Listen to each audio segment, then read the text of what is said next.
Hey, Kristen. Hey. You know how last week we read the subject line of an email that was a little rude? Yes. Today, I just want to say thank you to the wonderful person who sent us a very, very nice email. I think you can read the subject line. The subject line? Thank you for your marvelous podcast! Exclamation point.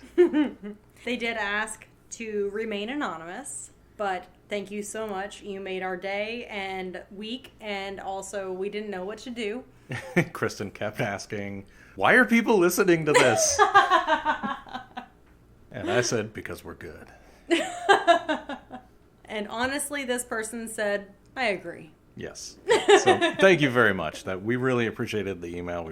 We loved it. It was great. They offered to, one time when I mentioned if somebody would put together a list of the occupations I've claimed over the podcast, they said that they are going to do that, which is fantastic. It's amazing. I can't believe somebody would actually take the time to do that. I really appreciate it. It's so not necessary, but I really appreciate it. Also, you've said it more than once. Whatever.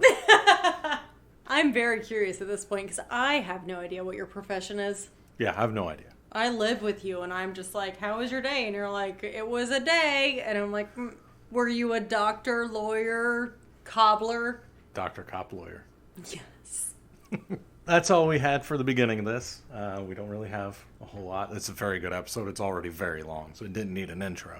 But we did want to say thank you. Definitely wanted to say thank you. Thank you, and we're blushing. All over my body.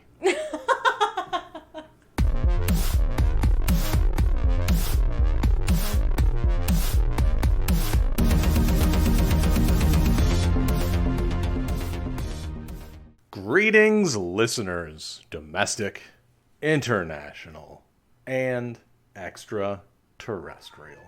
I am Dave Reed. That was Moses. And I'm Kristen Riley, and this is the Cast Files. I am a nerd who has somehow, even though I was the target demo for this show when it came out, never seen the X-Files. And I watched it when it originally aired, and I was not the target demo because I must have been in 3rd grade. I don't think 12-year-olds are in 3rd grade. Oh, that's how old I was when it came out? When this episode came out. That's true. I was a very... dumb baby. Yes. No, you're right. The Cast Files is a podcast where we watch and discuss every episode of The X-Files, spoiler-free. Today, we are talking about Season 2, Episode 16, Colony, the name of my favorite In Flames album. It originally aired February 10th, 1995. The teleplay was by Chris Carter. The story was by Chris Carter and David Duchovny. It was directed by Nick Mark, and I was excited to see his name. He went on to direct 7 episodes of Buffy the Vampire Slayer, some of them being some of the best episodes. Hush? No, not Hush. That was the only best episode. That was all Joss Whedon. Oh. Nick Mark directed Something Blue in Season 4. You'll have to tell me what that is. Where Willow makes her desires manifest or whatever. The things she says happen. Mm-hmm. And it's a great episode. I don't remember it. The only one that I know by name is Hush. And also I'm not... well, this isn't a Buffy podcast, so I don't have to remember it. All right. So the synopsis is... As Mulder searches for a killer capable of altering his shape, a woman who claims to be his long-lost sister suddenly appears. Uh-oh. Or, after 4 identical men are killed and their obituaries are emailed to Mulder, a mysterious CIA agent informs him and Scully that the killer is a bounty hunter sent to destroy the start of a colony. They said the thing in the thing. Of clones. Bum, bum, bum. These are both kind of correct, but the... Oh, this one's not done yet. Oh, sorry. Meanwhile, Mulder is distracted when his sister Samantha suddenly returns. Part 1 of 2. Okay. So one of these descriptions says it's a woman claiming to be his sister. The other says it is his sister. Oh, that's true. Huh. Well, spoiler-free podcast. I don't know if it's true or not. Me neither. at the beginning and the end of this episode, we don't know. Yeah, it's just interesting that each one said different things. That is true, because it could be just a slip of the statement. Yeah, I was going to point out that the first one said claiming to be, but then the second one said it is. So. Yeah. Huh. Well, the casting characters. This is the first episode to feature the fan favorite, the alien bounty hunter. Oh, fan favorite. Yep. It's sort of a spoiler. I know. Brian Thompson, who doesn't look like a Brian Thompson to me. You know what he looks like to me? What? He looks like a Luke. A Luke Thompson? Just Luke. Luke Bryan? Don't know who that is. I'm just putting Luke in front of the other two words. Oh, yeah. Because he plays the vampire Luke in the 2-part series premiere of Buffy the Vampire Slayer. Oh. And he's one of the few people to play 2 different characters on Buffy the Vampire Slayer. In season 2, he plays the judge. Oh, interesting. He's a very interesting character, and he needs to cut his nose hairs. Yeah, later on in the episode, it's a little too close. Yeah. Not originally shot in HD. Nobody could have seen this coming. It probably looks fine in standard definition. Probably, yes. We also have Peter Donat, or Danae. Ooh, I like Danae. I do too. He also makes his series debut as William Mulder. Oh. Tom Butler is Agent Ambrose Chapel. With a name like Ambrose, sounds like it should be a dog. I think Ambrose is a dog name. I think of big old mutton chops. Like old-timey big old mutton chops. And I think I only think of it because I think the dog's name in Labyrinth is Ambrose. Oh. I think of it because of Ambrose Burnside. Ah, Burnside with big old mutton chops? Yeah. Man, well, that was a fun little name game we just did. He previously played Benjamin Drake in the X-Files episode Ghost in the Machine. We have Andrew Johnston. Oh, wow, he did. Yep. Okay. Special Agent Barrett Weiss previously played Lieutenant Colonel Budahas. Budahas, yep. Said that when he showed up. You did, in Deep Throat. We have Michael Rogers. He plays a first crewman here, and he has previously played Lieutenant Griffin in the X-Files episode Fallen Angel. Okay. And then finally, we have James Leard, Sergeant Al Dixon. He previously played Captain Roy Lasario in the X-Files episode The Erlenmeyer Flask. Wow, there are a lot of clones in the X-Files universe. Yes. So, here we go. Oh, actually, how did you feel about this episode? I liked it. Yeah? Like, not even compared to what we've been watching. I liked this episode. And it figures Scully would have a great episode the episode after I finally lost my patience with her and called her an idiot on the podcast. Yep. Making me eat my words. Yep, that's true. It figures. It does figure. They let you go, and you think you're free, and then they reel you right back in. Well, I normally do the part where I say how Chris Carter felt about this episode, but I couldn't find it. Oh, well, would you like to know? I would like to know how Chris Carter felt about this episode. He thinks this is the best episode to date. Nick Mark did a great job of directing, and David Duchovny did a great job with the story, and he did a great job with the teleplay. You know what? I can't confirm it, but that sounds spot on. And I confer with Nick Mark did a great job directing this episode. That's true. Because I assume they didn't find quintuplets to play all these guys. 40-year-old quintuplets. Right. And so for 1995 visual technology, they do a really good job putting all these guys on the screen. They really do. And when they pan across and you can only see one at a time, it makes it look like a one shot. You can't tell the cuts. It's really well done. It is. It is very well done. And when they are all together in that one scene, yeah, you can tell because we've seen this effect so much more in the last 30 years. Yeah. But they're still doing such a good job of playing off each other when there's no one actually there to play off of. Yeah. So, yeah, really good. And you can't see like a black outline around Right. the guys who aren't really there. Right. And there's a scene where he transforms from Weiss to the bounty hunter. Yeah. You could tell from the shot that he was getting ready to transform, but it wasn't so overt. Like, I agree. you couldn't... I don't think he was on a green screen. I'm not sure how they did this transition, but remember in Genderbender when they did the transition and they Yes. looked over and then they looked back and then one version of this person was an entire foot taller. Right. Even though these two guys aren't the same height, they still transitioned it in a way that didn't make it jarring. Yeah, it was really well done. So even within this series, we're already seeing techniques improve, Uh-huh. which is good. Especially for mid-90s. Oh my gosh, yes. Like, you can see transitions these days where you look at it and you go, oh, that's a green screen. This guy's about to change into something. Right. You can look at it and just see from the shot. This one, I mean, you could, but it wasn't real bad. Right, it wasn't in your face, which, again, amazing for the time. Really good for now. Yeah. Amazing for the time. Yeah.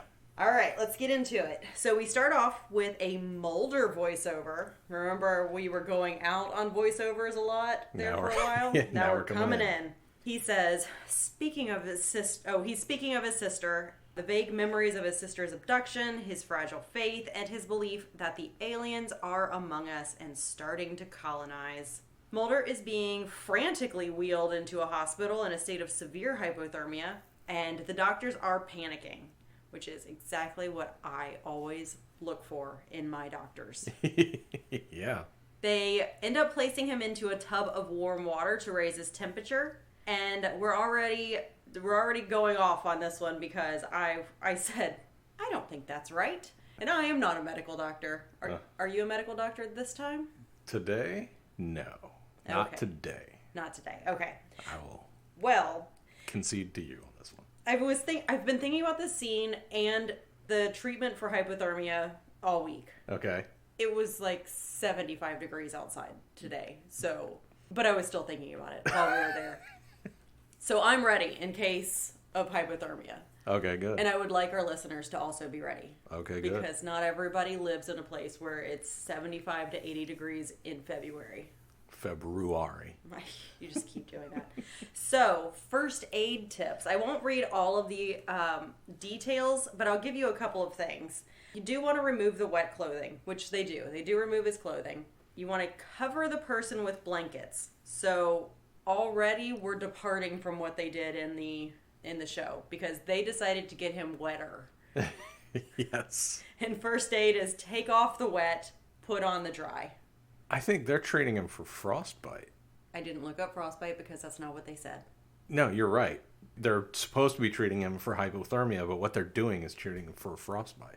I don't know. I didn't look it up, so I'm not going to tell anybody to do any of that. I for am. frostbite. I am a medical doctor. Oh, And I can tell you that they're treating him for frostbite instead of hypothermia. I see. Okay, well, for all of us who are not medical doctors, remove wet clothing, cover the person in blankets, insulate the person's body from the cold ground if you're outside, so you can put them on a blanket or a tarp or anything. Just get them off directly the ground. Monitor their breathing, provide warm beverages, which is a nice touch, even if someone's not hypothermic. It's just cozy. Use warm, dry compresses, again, not wet. And don't apply direct heat because you don't want to accidentally damage the person's skin cells or give them a burn. So it's a lot of being gentle, getting them out of the cold, getting them dry, and getting them warm. Mm-hmm. Which they look like they're handling him bodily. They dump him in more water, and everybody's panicking. So don't do that. Do what I said. Definitely.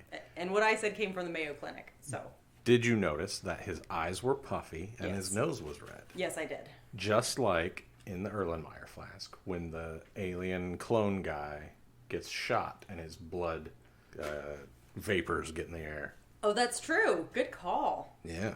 So I wanted to cover some of the things that could be helpful tips, but I also wanted to let you guys know some of the wild things people do to warm other people up. So Get naked and press up against each other. what you might be thinking is, okay, Kristen, if someone's like mildly hypothermic, this sounds good. Get them dry, get them warm, fine. Give them a nice hot tea. But Mulder is severely hypothermic. And so So it's a whole different thing. Did you know that there is a situation called blood rewarming? Blood may be drawn. This is all for medical. This is you. You as the medical doctor would know these things, not me as the layperson. Right. This is why you had to look it up. Yes. So blood rewarming is when the blood is drawn, warmed, and recirculated in the body. A common method of warming blood is the use of hemodialysis machine, which makes sense because it would be a dialysis machine, which is normally used to filter blood in people with poor kidney functions. Heart bypass machines may also need to be used. Huh. You can also do something called warm intravenous fluids, which is basically what it sounds like. So instead of doing the intravenous solution at room temperature cold. You throw your saline in a microwave for a minute and a half. Yep. I'm well acquainted with this one. And then you test it on the inside of your you wrist. Squirt it right there. Just like baby's formula or milk. And make sure it's not too hot. There's also irrigation. A warm saltwater solution may be used to warm certain areas of the body, such as the area around the lungs or the abdominal cavity. Huh. The warm liquid is introduced to the affected area with catheters. Oh, wow. Okay. Crazy, right? Yeah, that's interesting. I thought so. So now we know.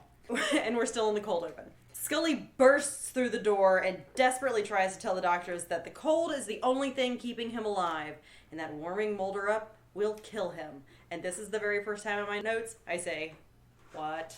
But it is not the last time. So, right away, is Mulder having an out-of-body experience? Is that why we have the voiceover and then we show? I think he's just being dramatic. So he's just thinking these things? So we flash back to 2 weeks prior in the Arctic. A boat sees a UFO hovering for long periods, then accelerating suddenly and crashing in the water a short distance away, and then exploding! A big fireball in the water. Does this scene connect to anything else in the episode? You just see Brian Thompson getting dragged out of the water. Okay, so that's it. This is how he got to Earth. Oh, so the alien bounty hunter is because he's the alien. Yeah. Not that he's hunting aliens. I think he's also hunting aliens. Yeah. All right. Confession time. Uh-huh. I sat in this room through this episode twice, and I could not watch it. Not because it was bad, because I think it was actually pretty good. But my concentration... Your attention span was poor. Yes. Poor is kind. And I don't know what is wrong with me right now. You checked out 3/4 of the way through the last episode and stayed checked out. No, I loved that episode. You are noticing nothing. I don't know what's wrong with me, guys. But I'm trying my best. So let's see what I can get through. Adult onset ADD. Man, honestly, some days I'm curious.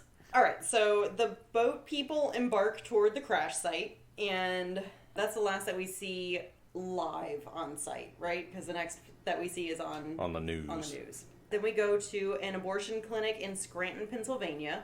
What appears to be a regular doctor. I don't know why the synopsis or the summary that I pulled called him a regular doctor, because as opposed to what? A weird looking doctor. Okay. As a medical doctor myself, I can tell you there is a distinct difference between a normal-looking doctor and a weird-looking doctor. Okay, because you know what? Yeah, I thought also, I think that's just a regular guy who's wearing a lab coat or a doctor coat, so he's a regular doctor. All right, so now I see. We all believe the same thing. And he sees a TV news report about the boat that that saw the fireball. Yeah. And they are rescuing an air quotes fighter pilot from the sea. And Russian fighter pilot. And I said, whoa, this is Captain America vibes. They're in the Arctic. Yeah. I almost said space crash. Space crash. Sure, that. And then dragging him out of the Arctic waters. When the regular doctor. Thank you. Sees the air quotes fighter pilot, the regular doctor becomes hysterical and runs out of the room. He bursts through a double set of doors and runs right in to the Captain America fighter pilot. Russian Captain Russia. Luke the Judge. Yes. Directly into his arms, into a loving embrace. The end. Everything's good. Oh, that's not what I saw. You definitely quit paying attention. The alien bounty hunter, who is the fighter pilot, grabs the regular doctor and says, "Where is he?" And the doctor says he doesn't know. And the man shoves him to the floor and takes a spike weapon from his pocket. It's like a switchblade, but instead of being a switchblade, it's a switch needle. Yeah, it's wicked looking, actually. It is. It's like it's a switchblade / ice pick. Yeah, there it is. And he jabs the regular doctor in the back of the neck where you, when you get your pet chipped, where they put the chip. Oh. It's not the medulla oblongata? And then I thought it was just in the back of his neck. I figured his... You think he punctured his brain? Or maybe his spine? Spine. Something. It was a one-shot kill. It was, yes. He dead. He dead indeed. And he also bubbling green. Well, that's because he's an alien. That's true. Yeah. Or alien clone. Clone of an alien. But if you're the clone of an alien, aren't you still an alien? Isn't the clone of Dolly the sheep still a sheep? Well, if you're born on this planet, are you really an alien? It's existential. Oh, yeah, it is. I'm getting deep. Yeah, you are. I'm not only a medical doctor, I'm also a philosophy doctor. Oh, Dr. Philosophy. I've gotten 2 degrees today. Wow. Yeah. And you didn't even have them when we began this episode. I am nothing if not impressive.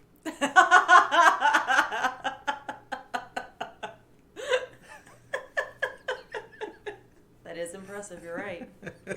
Then the alien bounty hunter starts a fire and walks out of the building. I didn't even catch him starting a fire. Didn't either, but it says so in my notes. Okay. And so now I have another question. Okay. Why are there so many men at this abortion clinic? There were women in the break room, weren't there? I think there were 1 or 2. There was only like 3 people in there. It felt crowded. It felt like there were a lot of people and they were all dudes. I wasn't paying that close of attention. Now who's not paying attention? Me! And then I made a stupid joke that I'm not going to repeat. Oh, okay. Oh, no. Actually, I am going to say it, and then you can decide whether or not you want to cut it out. Okay. I said abortion clinics should be like lesbian clubs. Men-free spaces unless that man is serving a specific purpose. like the doctor performing it. Yes. Yeah. Or at a lesbian club, maybe a bartender. Yeah. Or a waiter. Or a waiter, yeah, sure. Or a bouncer. Or bouncer. Or a owner of the club. Or most of the patrons. A lesbian club? Do I not know what a lesbian is? You know what? You're too busy to know what lesbians are. Getting all these degrees. You just got your Dr. Philosophy degree and your Doctor degree. And you're learning how to warm up people's body cavities with saline solution. Yep, that's how we say it. Yep. In the X-Files office, Mulder alerts Scully to an email he received this morning. 3 obituaries for 3 separate doctors. All these guys are doctors, too. I mean, if you're going to clone somebody, the medical system does need a lot of help. Dr. Landon Prince, Dr. Harvey William Buchanan, and Dr. Dale Gayhart, all working in abortion clinics. Why would you create alien clone doctors to only be abortion doctors? Well, they said that they were implanting them into the medical field so they could sabotage stuff later, but you would think, like with the Red Cross, because they specifically mention doing something to the blood supply. Yeah, that doesn't make any sense. Yeah. And abortion doctors don't just do abortions. That's just a thing in all of the reproductive health care situations.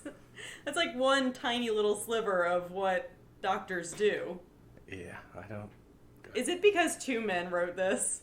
Oh, come on now. How dare you? You're right. How dare I indeed. Surely Chris Carter and David Duchovny did a lot of research into female reproductive organs before they wrote this episode. I don't think... You know what? Didn't happen on screen. Didn't happen. Oh. All three of the doctors look identical, and Scully wonders if they're triplets. Mulder says there's no blood connection. How does he know I that? have no idea how he knows this. You just got these emails this morning. And there's no bodies. Right. There's no bodies. There's no additional medical anything connected. It's just clips of newspapers. Yeah, and he says that these guys didn't exist until they died, specifically. So it's a nonsense statement. Okay. I agree. Yeah, he can't find any records on them at all, which I suppose he could do a quick research to see if they were in the FBI database, but you know these databases don't talk to each other. It's not like the FBI can... What is the medical bar exam? What is the medical exam? I think it's the medical bar. Yeah, that Sure. sounds right. So each of these doctors, if they were in different locations, would have to pass a different set of standards to become legally practicing doctors in their locations. And it's not like that's connected to the FBI database, so you couldn't just be like, doctor this. Is this person a real doctor? Because if they don't have an FBI record, you're not going to be able to find them. Well, as Dana Scully says, if you have not committed a crime, you will not commit a crime. So they're not in the database because they haven't committed crimes and will never commit crimes. Well, they're dead now, so she's right in this See? instance. It's true. She's having a great episode. Yeah, and I did say, what records can the feds find on you if you've never committed a crime? I mean, it depends on what job you have. The feds have all of my employee history and my fingerprints and everything. That's true. So I wondered and Googled it, because I did Google it, and the first result was, do you have an unknown criminal history? And the little blurb underneath it was, some people are finding out that even if they've never been convicted of a crime, they have a criminal record. And what the fuck, dude? Well, remember we once said we were going to send off for our FBI files? Yes. And we got the letters and then never sent the letters. I don't know where they are. We should still do that. I think it would be fun. That's fine. I need to send off my passport stuff too, so we can do all that at the same time. Mulder then questions an officer in Scranton who says Dr. Prince performed legal clinical abortions and went about his work quietly, and that none of his family have come forward. I still don't know why they think it's murders when there's no bodies. Yeah. I get why Mulder thinks it's murder. Yes. I don't get why the local PDs. They wouldn't. Right. Because people go missing, and then they're like, I don't know. He says, we found his car keys where the fire started.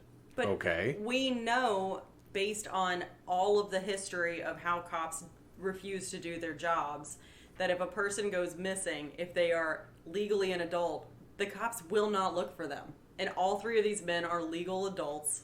Are they, though? So they don't have a history. So they're basically infants. Sexy born yesterday. Oh, yeah. The officer informs Mulder and Scully that they have arrested a Reverend Calvin Sistrunk, who has apparently threatened the doctors beforehand, which I was like, that's super cool. You keep having this guy threaten to murder these doctors, and you're like, well, I guess we'll arrest him after the doctor goes missing. Did he threaten them before? Did they say that? They did. Okay, because when they get him in the room, he says, I'm not violent. I do not prescribe to taking life or whatever. Right, he does say Nonsense. that. But what are you going to do when you're getting information on a person's bad behavior from a cop and that person who is a crackpot who is anti-choice? You got your anti-choice religious person over here, and you've got a cop over here. So who's actually telling you the truth? I'm going to bet neither one of them. I was going to say that's a choice. That's an option. Neither of those guys is an option. The officer shows the agents a clipping of an advertisement inquiring about the whereabouts of Dr. Prince that Sistrunk was carrying. It is determined that in all three cases, no body has been found. So again, we don't know why these wouldn't just be forever open missing persons. Sistrunk is then brought in and shows no sympathy for Dr. Prince. Sistrunk knows nothing about the other murders and claims he found the clipping in the local newspaper. Which, okay. I mean, that's verifiable. Which they go verify. Yes. Mulder and Scully then arrive at the newspaper office and they ask about the ad, and apparently the man who placed it left no details, which is probably pretty standard for 1995. Cash, check. Yeah, COD. you don't really need fingerprints to put an ad in the paper. No, and you don't... No, there's no reason. Scully asks Mulder why they are pursuing a case that is going nowhere, which sounds like a very cop thing to do. It does, and Scully's done this before, too, Yeah. where there's something really, at the very least, really weird happening. Right. And she's like, well, there's nothing here. I'm sorry. 3 guys who look identical to each other are gone? That's weird. So, also, obituaries were sent, but bodies were never found. Yeah, he calls them obituaries, but they looked like just articles, news articles. Okay, because it wouldn't make sense to have an obituary. Who would put an obituary in the paper? Because that doesn't just happen. A family member writes it. And none of these guys have family. Right. Yeah. And the bounty hunter's not doing it. That'd be funny. That's his redemption. He kills, and he looks all mean doing it. But then late at night, he goes These and men deserve rest. Yeah. Deserve to rest in peace. Yes, he writes it, submits it to the local newspaper with cash. At the very bottom of who they're survived by, they are mourned by the man who killed them. Yeah. They always cut that for space, though. Oh, so the message never gets out. Nope. Oh, He's been trying. That's so sad. It really is. That's why he keeps doing it. Yes. He's just trying to get his message across. He would stop murdering if they would just print the whole obit. Right. He just keeps going over the character limit, and it's that last bit. It's the media's fault. It is. It usually is. Damn the media. Mulder says it sounds just like an X-File and says if they were being set up, they would have more information. Which I also wrote, what? But I guess what he's saying is when somebody's lying, an easy way to tell if somebody is lying is if they give you too many details. Yeah. And they're not getting any details, which... I've never really subscribed to that, though. I've definitely found myself doing it. Like, if I can remember back to being a teenager. Yeah. And I'm like, I was here, and so-and-so was there, and we did this, and... when really I was just... Usually I was lying about the dumbest stuff. Like, I was at a different friend's house, and it was just the 2 of us, and we were watching TV. But instead of saying that, it would be like this whole elaborate bullshit. See, I've got the trauma of dating a lot of really suspicious people who accuse you of doing things you never did, so I'm just upfront with every detail. That's bad for you. Why are you choosing these suspicious people? I don't know. I'm glad I stopped. Yeah. I mean, I'm just tired. I don't have... What am I going to do? Where were you? Were you at work today? Were you someplace easily verifiable? How long you were there for the entire week? I can tell by the way you walk through the door that you've been at work all day. Mulder suspects that there are more of these identical men and finds a pattern in the location of the murders. He actually doesn't. He says he finds a pattern, but he just points at them. 3 different places on the map. He's like, it's over here, then it's over here, then it's over here. That's a pattern. No, it's not. It's just 3 points. It's not on the same interstate. They're not in the same state. It's a hard east and then a north. Yeah. That's not a pattern. You made kind of a triangle if you really force it. Yeah. Any 3 points can be a triangle. Right. So. I guess technically triangle's a pattern. Right. It's not a meaningful pattern, I guess we would argue. Mulder then asks about the phone number in the ad, and the attendant curtly tells him that the bill needs to be paid. Mulder pays it and dials the number, and Scully says 24 people have responded, and the man has been seen in Syracuse. So what they do, just a little bit more of an explainer, is there's a phone number to call on the advertisement, and the lady gives them the passcode to check the voicemail for the Have you mailbox. seen this man? And it's a picture of the clones. Yes. And it's north, so now we no longer have a triangle, we have our trapezoid. Yes. Mulder observes that location is consistent with the random other spots on the map he touched. Trapezoid.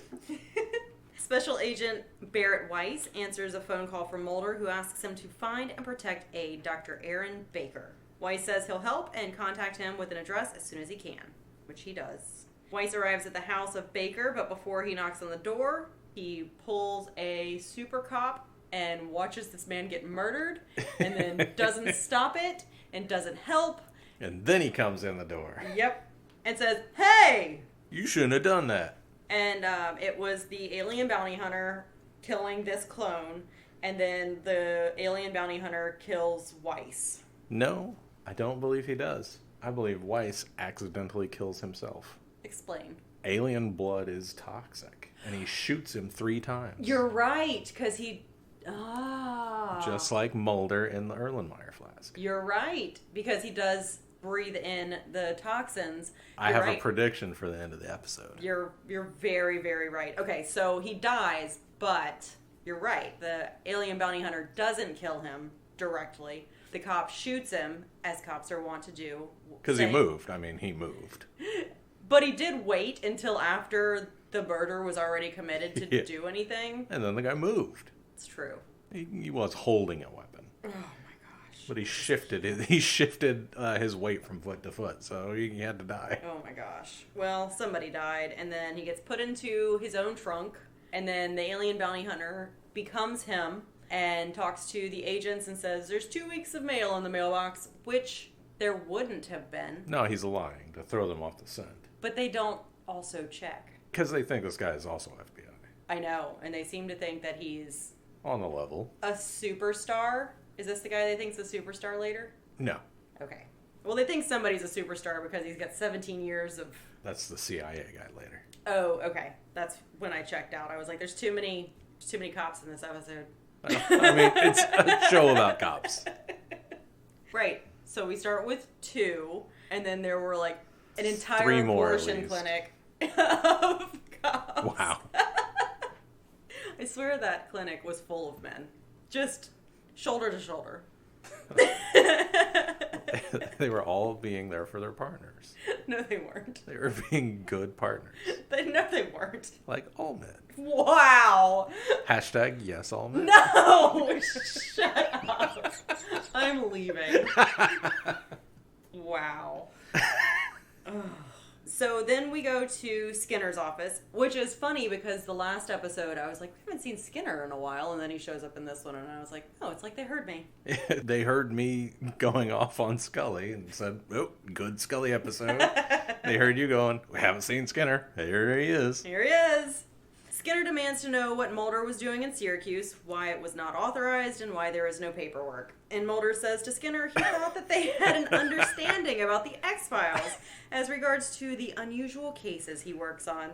He says to Skinner, I thought I was allowed to do whatever I wanted. Because I'm cute. And he smiled at him. That's what happened. No notes. Skinner furiously tells him that his higher-ups aren't so understanding, especially when one of their agents is found dead. And Mulder's like, what? Skinner tells Mulder in no uncertain terms that his investigation is terminated and wants a full report in the morning, which we know is an empty threat. Also, interesting that the investigation is terminated when an agent is killed during the investigation. We don't want to look into this any further.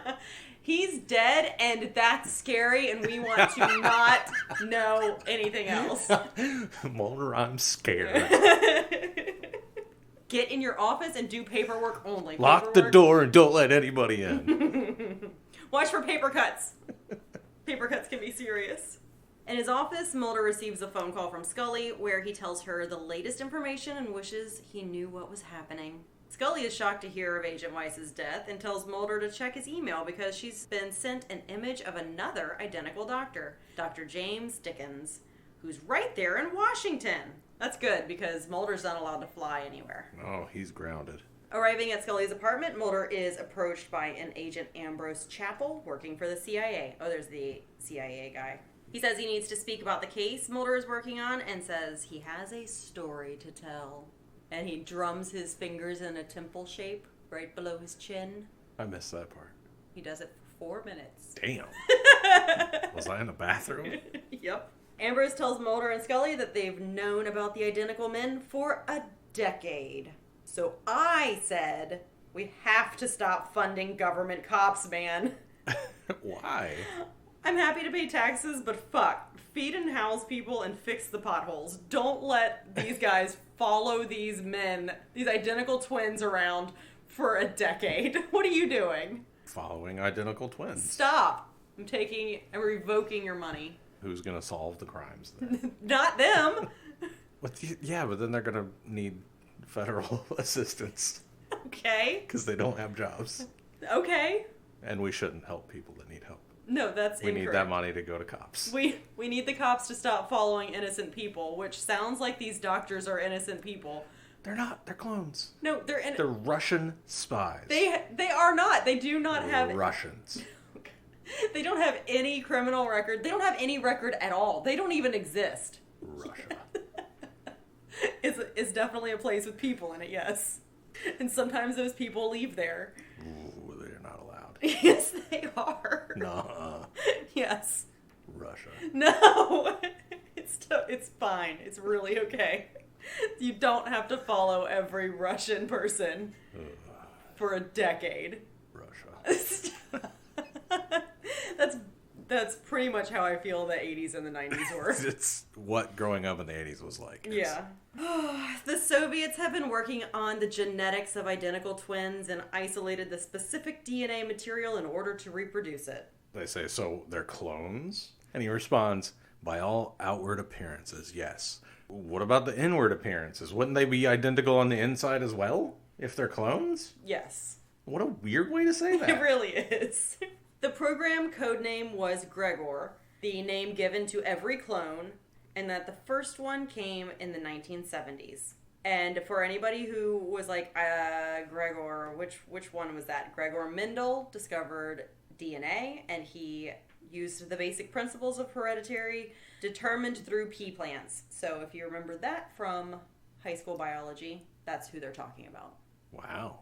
Good job. I figured that it might be helpful because a lot of us haven't been to high school biology in It's been a very long time for me. In a little while. Since then, they've managed to bring a cadre of clones into the country and have infiltrated the medical industry for the purpose of sabotaging the medical system and the contamination of the blood supply in the event of war. Yeah, that's bad. Starting in abortion clinics? Makes no sense to put them there, but if that's what the spies are here to do, that's bad. And sending somebody in to kill them all is a good thing. It's a good idea to not let them do that. Yes, that would be a bad thing to be happening. But they've been following them for a decade and have... No, they only found out they were in the U.S. a year ago. Oh. They knew about the clones for a decade. They only found out they were in the U.S. a year ago. Okay. And I'd say we should not let them contaminate the blood supply. So killing these guys off, if it's true that that's what they're here to do, killing these guys off is a good idea. It seems like it's not what they're doing, though. Well, that's what sleeper cells are, though. They don't do bad things the whole time. They just stay around and be normal citizen and then do a bad thing. Ambrose believes that it is the Gregors, that have been contacting Mulder based on his reputation and that he may protect them and bring the truth to light. I would love that. I have no idea what the actual truth is. Right. It's hard to tell at this point. He makes the point of this would be state-sanctioned murder, and they act shocked about it. One of them's in the CIA, the other's in the FBI. We're talking about two organizations who, in the last few months, have admitted to murdering Malcolm X and Martin Luther King Jr. So I'm having a hard time with them acting shocked about state-sanctioned murder. Oh, my jewels, let me clutch them. Mulder wants to know how Ambrose knows they've been contacted, and Ambrose shows them the newspaper ad that he placed. That was me, buddy. So I'm glad that's where our money is going. Classified ads? Yes. Someone's got to keep the newspapers in print. Guess it's the CIA catfishing the FBI. Makes sense to me. You know what? It's Fine. as good a use of their time as any. It's probably a better use of their time than what they actually They're not do. harassing anybody when they're doing those two things. So, you know what? I've changed my mind. Yeah, good idea. Keep doing it. Amber says that what they are dealing with is government-authorized murder, and if they get to the Gregors, maybe the truth can be heard at last. So nobody's saying anything here. They're like, we all kill people, and we have to pretend that we don't. And I don't know. If we get to the Gregors, maybe we'll solve the case? I'm not even sure what the case is at this point. Do they know what the case is?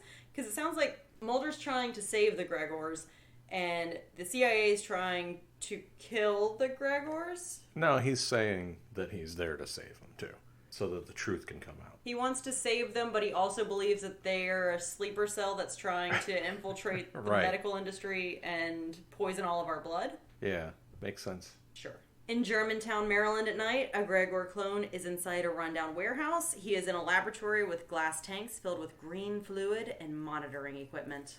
He takes one last look at the tanks and leaves, getting into a waiting SUV being driven by a young woman. They pull up outside an apartment block and enter. Moments later, Mulder and Scully park in the street and then knock on the door. The woman leaves the room before Dr. Dickens answers the door, and Mulder says he believes he's been trying to contact them. But before the man can respond, Chapel appears behind them, and the doctor is amazing in his terror when he turns and bolts and throws his body out that window. It's pretty great. Now, the young lady, when she decides to make herself scarce and go into the other room, she grabs her coat from the coat hanger. And that's such a small but good thing. That is really smart. Like, I totally would not do that. If I'm trying to be stealthy, it would just be like my hoodie hanging right there. in everybody's faces. And it smells just like me. Right? Mulder looks out the window as Scully says she'll call the paramedics, but the man gets up and runs away. It's pretty funny. His severely broken, dislocated arm goes, and he's okay. It's a pretty good look. It's a good stunt, too. Yeah. Because it's not like a mannequin being thrown out a window. A dude jumped out that window. Yeah. It's a good job. It was a good job. The practical effects are good in this one. Yeah. The woman stays hidden. Mulder and Chapel give chase through the streets. Mulder closes in just as Dickens reaches a busy street where Mulder gets hit by a car. And then everybody asks him, are you okay? And if that was me, no, I'm not okay. Did you see that? I just got hit by a car. I'm not okay. You would tell me that every day for the rest of your life. I'm really bad. I've been hit by a car. It sucks. I know. Guess how many times you've told me that? At least 4. It's true. It is at least 4. It's not that many. Scully checks on Mulder, and he says, I'm just winded. Don't let him get away. Knocked the wind out of me and broke all of my ribs. Dickens runs into an alley, and he's cornered, even though we just saw him bodily throw himself from a 4th-story window, get up and run away. He cannot climb a chain link fence. Can't do it. So I've decided he's got like bludgeoning strength. Oh. But he doesn't have dexterity. Okay. So resistance to bludgeoning damage? Yes. Okay. But, the different skill sets, man. Dickens runs and is cornered by Chapel. He tries to escape, but Chapel grabs his ankle. Chapel's face is now the spy killer.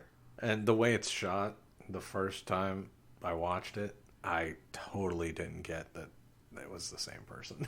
Yeah. Chapel was the guy just in disguise. And I was like, oh, they're working together. And then like an hour after watching it, I went, oh, wait a minute. Scully arrives, gun drawn. Good job. And once again, we see Chapel, who claims that Dickens blindsided him and went up the fire escape. Scully realizes that the fire escape the ladder is still up and out of reach. And David said, he could have pulled it up after him. And I guess... Or is it like spring-loaded? Like you have to have weight on it to keep it down? Oh, it could be spring-loaded. Because the guy definitely grabbed the ladder and pulled it down. I don't know. Yeah. Spring-loaded would make sense, kind of. So that's probably not the right term or technology, but like... I know what you... get what I'm saying. Yeah. We don't live in skyscrapers, guys. We don't. Although, we do have a balcony. And we do have a balcony jumper. Yeah. Moses tried to escape the other day. Fell off the balcony. He's okay. And realized as soon as he was on the ground that he desperately needed to be back on the balcony. Poor guy. Yeah. He was all fluffed up. He was shaking for the next 3 hours, and anytime I'd walk by, he'd want to rub his face on me. You're okay. The next day, Scully enters Mulder's office to check on his condition. Oh, that night in the alley, she also stepped in some green fluid with bubbles, so that comes up in a minute. Oh, yeah, and when they panned away, it started bubbling and hissing and steaming. Very good effect. Yes. So the next day, she goes to Mulder's office to check on him. He darkly asserts that he feels like he should have used the crosswalk. He tells Scully that if Chapel's story is true, a massive conspiracy can be brought to the public eye. Yeah, this country doesn't like it when people do that. No. Scully says that this whole case is unbelievable, as is Chapel's story. But Mulder says he did a check on Chapel, and he is a 17-year veteran with an exemplary record. Thank you very much. And I said, which means what? It means that he's covered up all of his illegal doings because he's been in the government. I said, this guy being a real bona fide CIA agent makes him more believable somehow, Yeah. instead of less believable. He's a really good spy. He's really good at lying. Right! So we believe him. Mulder is so gullible and yet always gets to be right. It drives me nuts. Yeah, I understand. I understand why. Scully asks why such an experienced agent would need their help, and how could he let the doctor escape so easily? Well, an experienced agent in the CIA definitely uses other people to do the work. Yeah. So Now who's gullible? Everybody. She then says that Dickens wasn't running from them, he was running from Chapel, which is true. And Mulder says, do you want me to put that Chapel killed Weiss in my report? She says, that's not my job. Why isn't she also making a report? She was there too. I don't know. I feel like they would both, because they're not always together and they're not always doing the same things. I don't know. Scully then says Mulder will chase a case until insanity, and the line must be drawn. Which is true, but also I'm not sure how it applies in this argument. No, there's tons of weird stuff going on here, and no reason for Scully to be like, we should stop looking into this stuff that's obviously really weird. Right, and she just accused the CIA agent of murdering somebody. So, why stop looking into it? None of it makes sense. Mulder simply says that she should step away and that everyone draws their own lines, which also is like, what are you two doing? What are these lines? After a short, tense silence, Scully shows Mulder a pair of shoes she has only had 1 week, yet she stepped in a pool of green liquid last night that ate right through the sole. She says, maybe I'm being paranoid, but it was in the exact same spot where Chapel said the doctor escaped. But also, remember, right before she does this, she says they should stop following this case. Not a well-written scene. No. So, we'll just move on. In the morgue, Scully and Mulder are examining the body, and all the tests are clean, apart from the blood work, which showed... Why do I do this? Why don't I have you read the medical terms since you're the doctor? I don't know. Polycythemia, an excessive production of red blood cells. So this is gross. The autopsy doctor says the blood curdled like jelly as if something caused the blood to thicken or clot prior to death. Yet they also say the autopsy came back clean and there's no reason for death. They cannot find the cause of death, except for this one thing that if happened to you, you could not survive. But I don't know. Natural causes, maybe? He was scared to death. He died of a broken heart. He used up all of his heartbeats. Yeah. There it is. That's the one. Mulder then says that Chapel mentioned that the Gregor clones were intending to contaminate the blood supply, and one of those could have been used to kill the field agent. Scully has no idea, and all she can do is inspect Dr. Dickens's bag, which was recovered from his apartment. Then Mulder is summoned by Skinner. Scully tells him Skinner will want to know why he hasn't filed his report, and Mulder says he'll tell him the truth. He was hit by a car, which that's pretty clever. The truth. Mulder arrives in Skinner's office, apologizing for his late report. Skinner says that's not why he's asked for Mulder. I told you that report wasn't important. I told you. I called it. He tells Mulder that his family has been trying to reach him urgently. Mulder leaves and calls his father, but his mother answers the phone, which apparently we're supposed to think is super strange. But I don't know that we know anything about Mulder's family. No, I don't think that we know that they're divorced, but you can infer it. Like, I don't think it's supposed to be a shock to us, but he makes it clear that it's not a usual thing. He I think does. it's fine. Yeah, it's just, it was like, I don't feel like it's as big of a surprise, but I've also read Agents of Chaos, so Yes. I know all about Mulder's teenage years. How much of a cool, cute rebel he was. Yep. Awesome. It's exactly what the book's about. He's a cool, cute rebel. It's the first line. So you've read it too, huh? Yeah. I wrote it. Oh, my goodness. Well, there's not as much of the teenage girl yoga poses, so... That one's okay to write. Yikes. One thing that I think is weird is he calls his father, his mother picks up the phone at the house that she doesn't live in, but then she immediately passes the phone to his dad to say that there's something strange going on and Mulder should just come. I understand not wanting to give this information over the phone. Yes, you made that point clearly, but why was she answering the phone? She was closer. Why did she then hand the phone to the dad instead of saying, hey, something's happened? Because he walked to the phone. I don't think it makes any sense. Because a woman can't be coy like that. Oh, yes, coy is exactly how I would describe these two men and their scenes together. Very coy. So his dad tells him to come home, and Mulder promises him he will. After Scully tells him she found an address from Dr. Dickens' bag, he abruptly leaves, saying he has to go home. And I said, home is always an interesting concept. What does it mean to you? I could never say that. I wouldn't say that if I was going back to India. I would not say I'm going home. I'm a little jealous of people who can say it, but I would say I'm coming here. But I'm also confused. If I say I'm going home, I'm coming to this building. Yes, I definitely use home in that context. Man, I use home whenever I'm at a hotel and I'm like, I'm done here, I'm going home. But I don't actually mean I'm going home, I just mean I'm done here. I'm going back to the hotel. I guess home is wherever I'm sleeping at the moment. Makes sense to me. Scully drives to the address that she got from Dr. Dickens' bag. It's the same warehouse where Dr. Dickens was in the lab. She enters, gun drawn. Good job. She again steps into the green liquid. Bad job. Yes.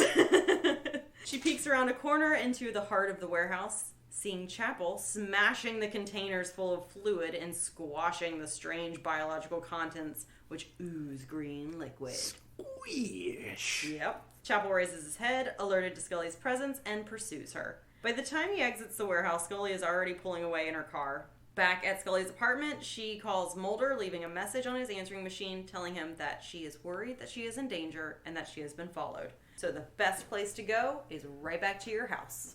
Not the FBI house. Not the FBI house? Yes, not the FBI house. Okay. If you're being pursued by a murderer. She had to put a bag together so she could leave and go to Germantown. Sure. They put a phone tag here. They do. Which is annoying because Mulder's cell phone got broken when he got hit by a car, but Scully has hers. And Mulder forgets that until 3 phone calls from now. Yeah, it's a lot. Meanwhile, Mulder is in Martha's vineyard. He goes to his dad's house. His dad's outside. His dad tells him that his sister is back. He says, guess who's back? Back again. Samantha's back. Call a friend. Guess who's back? Guess who's back? Yep. 2 trailer park girls go round the outside, round the outside, round the outside. And then in a couple more scenes, Mulder puts his mom to bed at 5:30. The sun is still up. Oh, or is the sun coming up? I don't know. I did think that she'd been up all night. That must be what it is. It was just hilarious. It's funny to think about that it's 5:30 p.m. and he's like, it's time for bed. Mom, you're an old lady. You've got to be what? At least 50. Oh, not 50. It has to be the morning because he arrives at night. Yeah.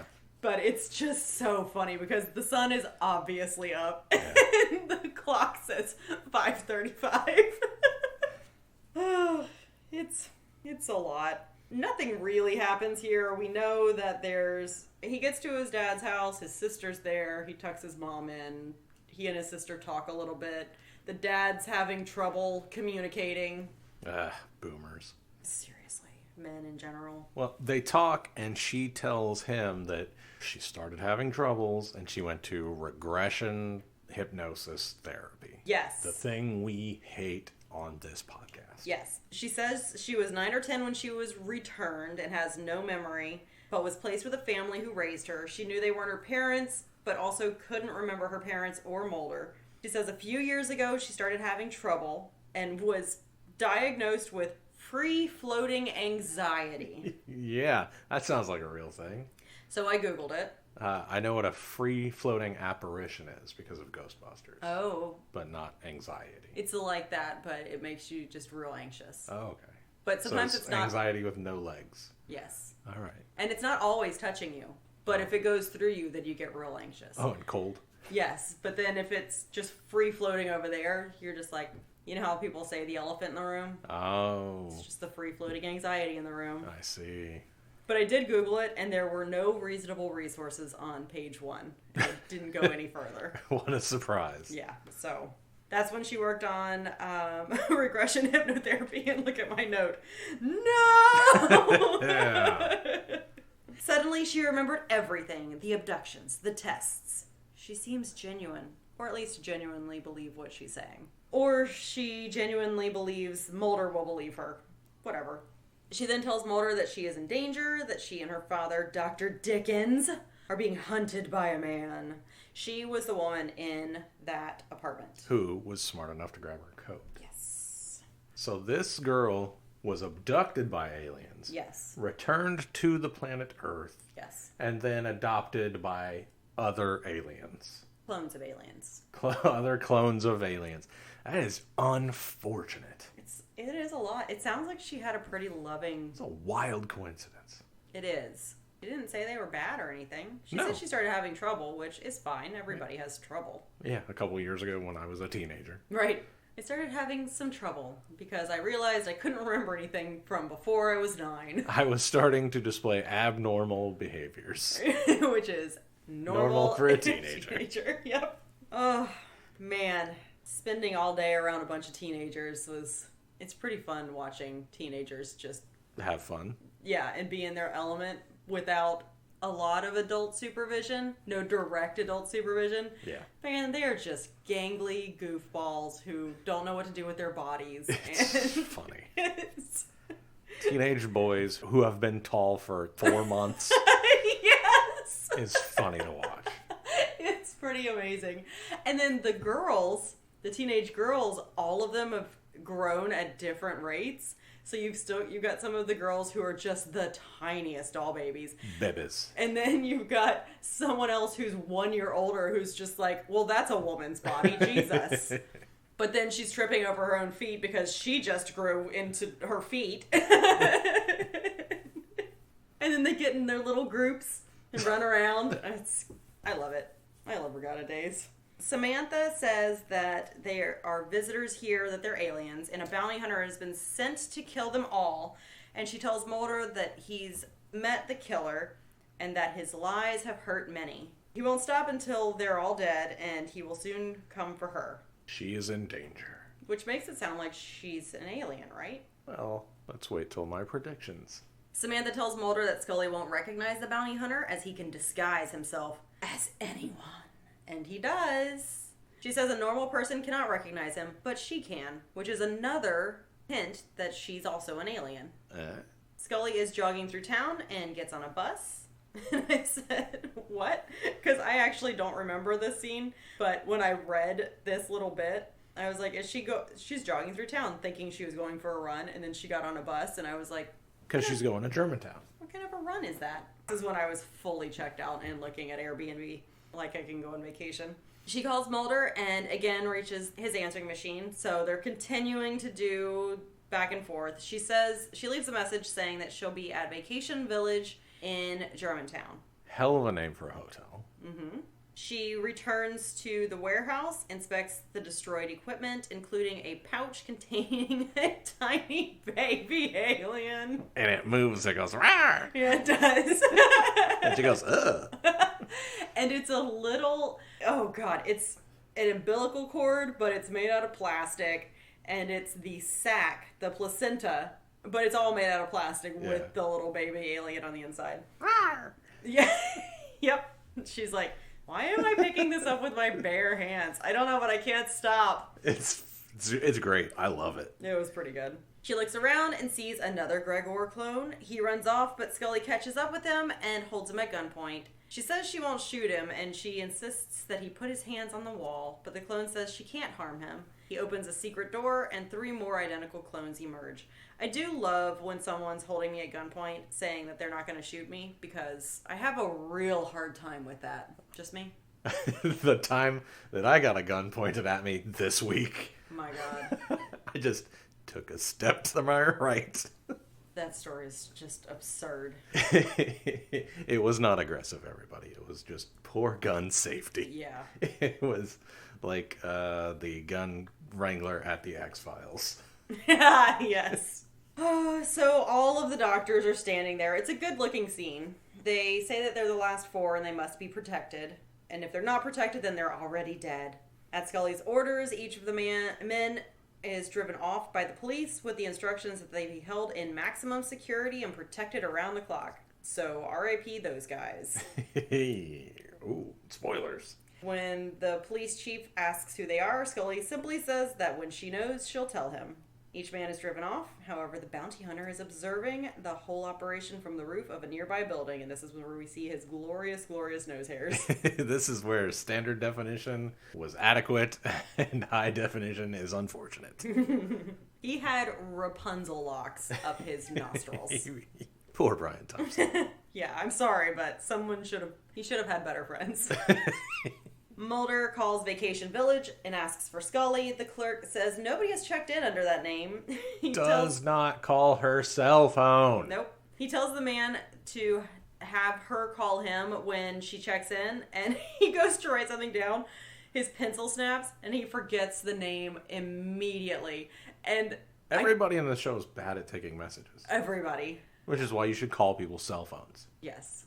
She Also, used to people are call me being- on my cell phone. What's the next line? Late night when you need my love. I don't know. I do not listen to Drake. At the maximum security compound, we see each doctor held in cells. This is that one shot that's not an actual one shot. Yeah. That looks really good. The police chief enters, relieves the guards, and actually sends one of them off to get him coffee. Rude. It was rude. The familiar sound of the spike is heard. And also seen. Yes. I said, oh no, a bad police chief? Who'd have thought? Oh. I mean, but it wasn't. But it was. All at the same time. We get a timestamp, 11:21 p.m. Mulder knocks on Scully's door, and she lets him in while her phone rings. When she answers it, Mulder is on the other line. Oh, shit! It was 2 Scully It's Me's, like, back to back. Yeah. Knock, knock, knock. Who is it? Hey, Scully, it's me. Ring, ring, ring. Who is it? Hey, Scully, it's me. Yeah. Shock and terror are etched on Scully's face. And then, to be continued. Good episode. I liked it. I was here. Yes, you were. And nobody can take that from you. Nope. And if they did, I would not know. So do you have anybody to ship? One of the doctors and one of the other doctors. Ew. Gross. All 4 of the doctors. Oh. All 4 of the remaining doctors to be my 4 dads to that infant. That is also them? That alien fetus. And I want it to be on TGI Friday. Okay, alright, I'm in now. 4 abortion doctors. 1 fetus. Oh, Jesus. Oh. That's gonna get us another nasty email. Good, I'm going for 2. I'm going with that too. It's good. It's too good not to. They, one of them will be like the bumbly abortion doctor dad, and the other one will be like the gruff abortion doctor dad who just wants to. Well, they're clones. They're all the same guy. They all have to have the same personality. No, this is my show. It's our show now. No. I got on board. The other one is the gruff sports abortion doctor dad who just wants to play fetch with his fetus in the yard, but the baseball is the same size as the fetus. So it has trouble catching. And then they get a dog, and sometimes... No! How are you surviving?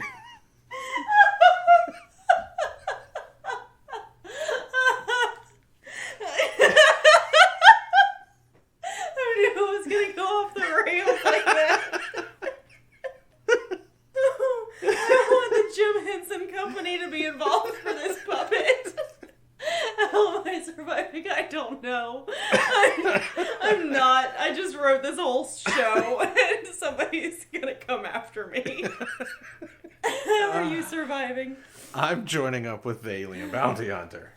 He is efficient. He's good, and if these guys are gonna sabotage all of us, they need to go. But I feel like they're not. I feel like that was just a ploy. Alright, well, let's get to my predictions then. Okay, what are your predictions? My predictions are Brian Thompson, alien bounty hunter, is a good guy. These guys are actually bad, and he is taking them out for a good reason. Ooh, I like it. That's why I think it's important to point out that he didn't kill Weiss. Weiss inadvertently killed himself. Yes, that will be important when Yeah. it turns out he's the good guy. Because he's only killed these clone guys. He hasn't even hurt anybody else. He had a chance to hurt Scully and Mulder. Right. Didn't bother. And another prediction is Samantha Mulder is a clone of Samantha Mulder. Not the real thing. Ooh, I like that. Why would they send Samantha Mulder's clone to Mulder? Because they want to keep the real one. This is a way to cloud his judgment. Have they not met this man? His judgment is so cloudy, it's fog in California. Yeah, but he's always right. It's true. Terrible judgment, always right. Hate that. He'll never learn because he doesn't have to. Exactly. He never has to change. His process is ironclad. It's the worst kind of person to run into when you're just like, oh, how do you keep getting lucky? There are so many flaws in this. It's just one big hole. It's like season 4 Sean Spencer. He throws out 3 theories that are all wrong before he gets to the right one. Yep. And you go, how are the cops still trusting this guy? He's been wrong the entire episode. Also one of my favorite TV shows and characters. So Yeah. let's not. I'm not trying to denigrate the show. I guess you're saying it's a character trait of, Awesome dudes. yes, awesome dudes that everyone should be like. Yep. No notes. All right. Well, All right. this episode of The Cast Files is to be continued. It is. The Cast Files is produced by Kristen Riley and Dave Reed. Edited by Dave Reed. You can find us on Twitter at Cast Files. You can find me on Twitter at Dave Reed. That's DaiveReed. You can email us at thecastfiles. That's the with 2 E's at gmail.com. If you could please go rate and review us on Apple Podcasts, give us 5 stars and tell us that we are doing phenomenal things. Artistic, wonderful things. We are raising the bar on podcasting. We would love you forever for that. We have a TeePublic store. You can go buy t-shirts and stuff there. Music by Hal 6. Logo by @OokaArt. That's OOKAART.